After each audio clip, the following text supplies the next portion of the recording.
வணக்கம் மெக்கானிக் மக்களே, நீங்கள் ஹார்ட் ஒர்க் செய்கிறீர்கள், ஆனால் வருமானத்தையும் கஸ்டமரையும் தக்க வைத்துக் கொள்ள முடியவில்லையா? கவலை வேண்டாம், உங்களுக்காகவே சென்னை கார்-டெக்.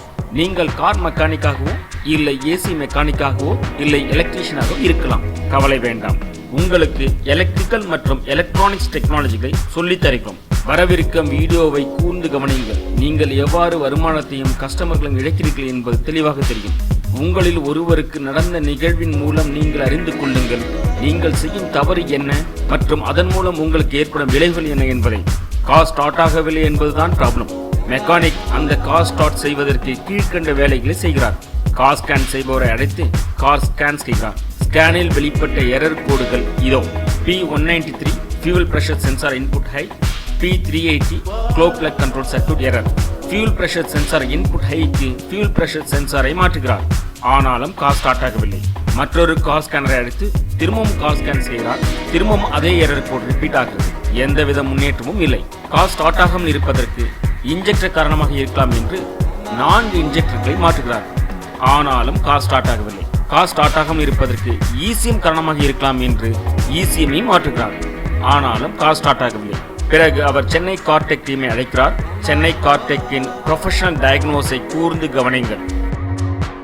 கார் ஸ்டார்ட் ஆகாமல் இருப்பதற்கு க்ளோ பிளக் சர்க்கியூட்கள் காரணமில்லை என்பதால் ஃபியூல் பிரஷர் சென்சார் சர்க்கியூட் சரியாக வேலை செய்கிறதா என்பதை ஸ்கேனர் மற்றும் ஆசிலோஸ்கோப்பின் உதவியுடன் ஃபியூல் பிரஷர் சென்சார் சரியாகத்தான் வேலை செய்கிறது என்பதை உறுதி செய்து கொண்டனர்.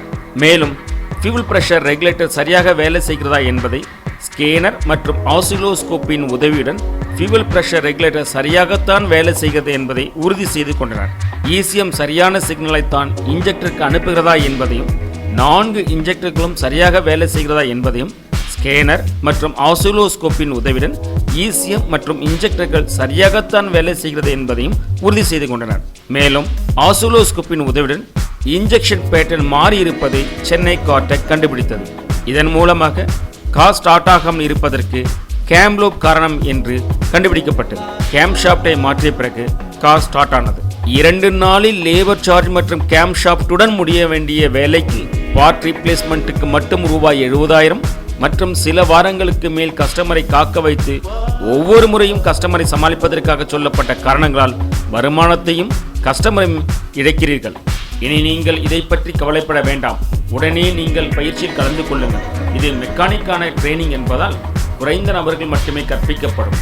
முன்பதிவு செய்பவர்களுக்கு மட்டுமே வாய்ப்பளிக்கப்படும். உடனே இந்த அரிய ட்ரைனிங்கை பயன்படுத்திக் கொள்ளுங்கள். நன்றி.